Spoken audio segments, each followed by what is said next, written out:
గ్రామభారతి వారు నిర్వహిస్తున్న ప్రకృతి వ్యవసాయము అనే సబ్జెక్ట్ గురించి ఈరోజు ఈ సమావేశం ఇక్కడ జరుగుతున్నది.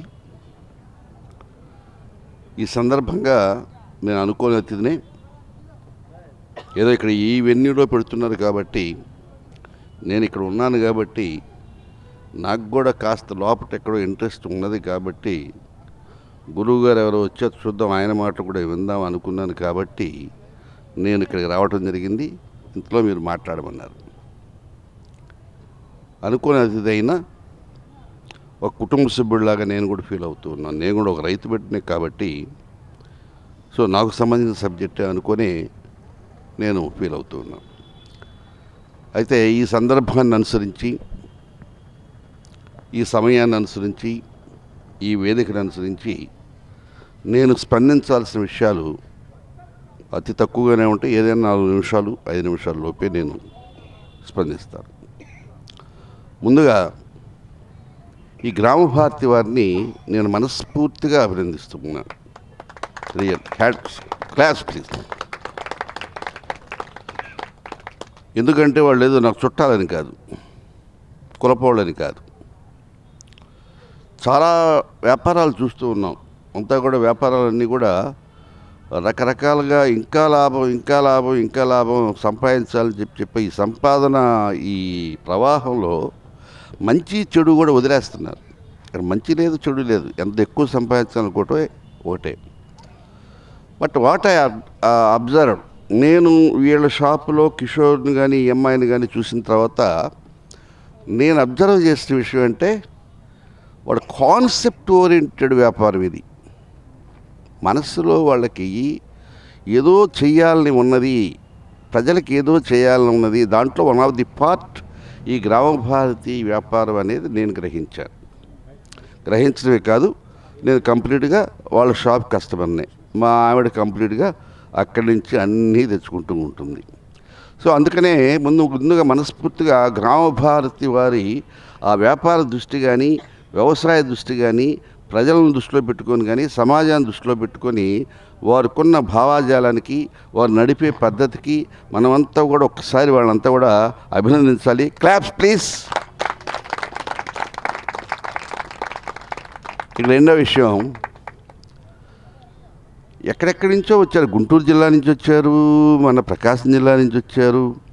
ఎవరో ఇందాక ముస్లిం అమ్మాయిని కూడా చూసా, ఎవరో ముసుగుతోటి ఆ అమ్మాయి ముస్లిం అమ్మాయి. అఫ్కోర్స్ ఇంకా ఇక్కడ క్రిస్టియన్స్ కూడా ఉండొచ్చు, ఐ డోంట్ నో, తెలియదు. ఎవరో సంబడీస్ ఈ ప్రకృతి వ్యవసాయం మీద ఆ ఇంట్రెస్ట్ తోటి మరి ఇక్కడ రావటం, అన్ని క్యాస్ట్లు అన్ని మతాలు రావటం అనేది మామూలు విషయం కాదు. సో ఇక్కడ దేవుడు ప్రస్తావన అనవసరం, అది కరెక్ట్ కాకపోవచ్చు నేను అనుకుంటున్నాను. సరే, ఏదేమైనా ఇప్పుడు ఇట్లా ఈ సహజ వ్యవసాయ పద్ధతిలో వచ్చిన రైతు సోదరులందరికి కూడా పేర్లు నాకు తెలియదు కాబట్టి మనస్ఫూర్తిగా పేరున నేను ఎక్స్ఎమ్మెల్యేగా, జడ్పీ చైర్మన్గా మీ అందరినీ కూడా మనస్ఫూర్తిగా అభినందిస్తూ ఉన్నాను. మనస్ఫూర్తిగా కోయట్, మీరు మంచివే, భవిష్యత్తు మీదే, ఏం అనుమానం లేదు. మీరు ఇంకా ఆర్గానిక్ ప్రొడక్ట్స్ తయారు చేయండి, మీకు వ్యాపారం పెరుగుతుంది. డెఫినెట్గా మీ వ్యవసాయం ఇంకా బాగా అభివృద్ధి చెందింది. అందుకని వారికి మనస్ఫూర్తిగా నా శుభాకాంక్షలు తెలియజేస్తూ ఉన్నాను. ఇక మూడవ అంశానికి వచ్చేటప్పటికి వేదిక మీద ఐ డోంట్ నో, నాకు పేర్లు అయితే తెలియదు, మా మాస్టర్ గారు తప్ప. ఇంతకుముందు మీరు మాట్లాడారు, మీ పేరేంటి? ఆది గారు. ఆది గారు అయితే మొత్తం కంప్లీట్గా మహా దేవుడు, వ్యవసాయం, మనుషులు, జరిగిన పరిణామక్రమం అంతా కూడా చెప్పారు. రియల్లీ నాకైతే భలే నచ్చారు మీరు. మొత్తం మీద భలేవాడు దొరికాడా ఇక్కడ అని చెప్పి అనిపించింది నాకు. Really keep it up. ఇక మా హెడ్ మాస్టర్ గారు, మీ పేరు తెలియదు, వెలుగొండ. ఎక్కడ మీరు ఇప్పుడు వ్యవసాయం చేస్తున్నారు, సహజ వ్యవసాయం. వీరందరికి కూడా, వేదిక మీద ఉన్న వారందరికి కూడా మనస్ఫూర్తిగా నా అభినందనలు తెలియజేస్తున్నాను. ఇక గురువు గారి దగ్గరికి వస్తే నాకు ఫస్ట్ ఎందుకు నచ్చారంటే వారి జెండా మీద నాకు అశోక చక్రం కనపడింది. మన దేశ చిహ్నం అశోక చక్రం కనపడింది. ఆ చక్రం కనపడగానే నాకు తెలియకుండానే మీ మీద ఎందుకో ఐ డోంట్ నో ఒక భావం, ఓహో దేశభక్తుడే ఈ గురువు. మీ పేరు? బాలకృష్ణ గారు. ఓ నాకు మంచి దేశభక్తుడే దొరికాడని చెప్పి అనిపించింది. అసలు ఇంకొక మాట చూడగానే సేవ్ ఎర్త్ అని కనబడింది. ఓ నాకు మంచి తోడు దొరికింది అని చెప్పి నేను రియల్లీ సేవ్ ఎర్త్, మనం బతికే భూమిని కాపాడుకుందాం. కాపాడుకోవాల్సిన పరిస్థితి ఏర్పడింది. ఈ భూమిని చెడగొట్టేస్తాం కంప్లీట్గా. ఆ 2 వర్డ్స్ చూసిన తర్వాత సరే సేవ్ కవ్వు ఇవన్నీ మామూలు విషయాలే. మీ మీద ఎందుకో నాకు తెలియకుండానే ఒక భక్తిభావం పెరిగింది. అందుకని ఈ సందర్భంగా వచ్చినందుకు మీ అందరికి కూడా, మీకు కూడా నా నమస్కారాలు తెలియజేస్తూ ఉన్నాను. ఇక అసలాంశానికి వస్తే నేను చేయలేదు, ఈ సహజ వ్యవసాయం నేను చేయలేదు, కానీ దాని రుచి తెలుసు, వాస్తవం తెలుసు. ఇంకోటి ఈ పరిణామ క్రమం కూడా తెలుసు. ఈ పరిణామ ప్రవాహంలో మనమేమీ అతీతులం కాదు, ఎవరూ అతీతులం కాదు. ఒక పరిణామ క్రమం ప్రవాహంలో నా చిన్నతనంలో సహజ వ్యవసాయమే ఉంది. అసలు పురుగు మందులు తెలియదు. ఇప్పుడు నా హై స్కూల్ లెవెల్కి వచ్చిన తర్వాత ఏదో ఒక ఏదో పౌడర్ లాంటిది, ఏదో ఒక చిన్నది, ఏదో పాలిడ్, ఆ పౌడర్ ఏదో ఒకటేను. ఆ తర్వాత ఎప్పుడు ఎండ్రినో ఏదో ఒకటి, అది ఎప్పుడు నేను కాలేజీ లెవెల్కి వచ్చిన తర్వాత గ్యామాక్షన్ ఏదో ఐ డోంట్ నో, గుర్తురాలేదు. సహజ వ్యవసాయాన్ని మేము చేశాము. మా నాన్న చేశాడు, మా తాత చేశాడు, మా మామ చేశాడు. నేను పొలం వెళ్ళాను. నేను వ్యవసాయంలో చెయ్యకపోయినా, అరక దున్నకపోయినా నేను కూడా ఒక బిడ్డగానే ఆ చాలలో తిరిగి అన్నీ చేశాను. ఆ సహజత్వం అవన్నీ కూడా అసలు రాస్తారు మన కవులు, దాని గురించి బ్రహ్మాండంగా రాస్తారు, ఎవరు పాటించరు, చాలా గొప్పగా రాస్తారు. నేను కూడా అనుకుంటున్నాను, నేను కూడా అప్పుడప్పుడు రాస్తూ ఉంటాను, రాయటం కాదు చెప్తుకుంటాను. శ్రామిక సౌందర్యం, శ్రామిక జీవన సౌందర్యం ఆనాడు చూసే ఇప్పుడు కనపట్టలేదే. ఇప్పుడు అంతా కూడా యంత్రాలు అంతా యాంత్రిక యుగం వచ్చింది. ఆ సహజత్వం ఎక్కడ కనిపించట్లేదు. అసలు చిన్నప్పుడు తిరుగుతూ ఉంటే ఒక ట్రాక్టర్ కూడా కనపడేది కాదు, ఒక మోటార్ సైకిల్ కనపడేది కాదు, సైకిల్ కూడా తక్కువే. అప్పట్లో సైకిళ్ళు కూడా తక్కువే. అలా ఉండే దగ్గర నుంచి బిగిన్ అయింది పరిణామక్రమం.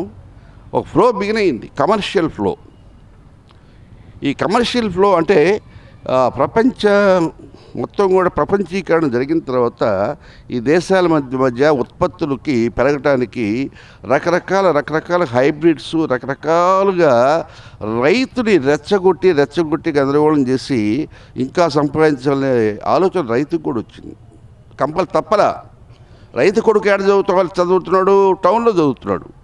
రైతు కొడుకు ఏమడుగుతున్నాడు, నాకు మోటార్ సైకిల్ ఏదంటాడు, లేదా నాకు పలానా కాలేజీలో చేరాలంటాడు, లేదా అమెరికా వెళ్ళాలంటాడు, ఇంకో చోటకి వెళ్ళాలంటాడు. ఉన్నది 10 ఎకరాలే. ఈ 10 ఎకరాల్లో ఆ సహజ వ్యవసాయం చేసి ఎలా సంపాదించాలి, ఎలా పంపాలి?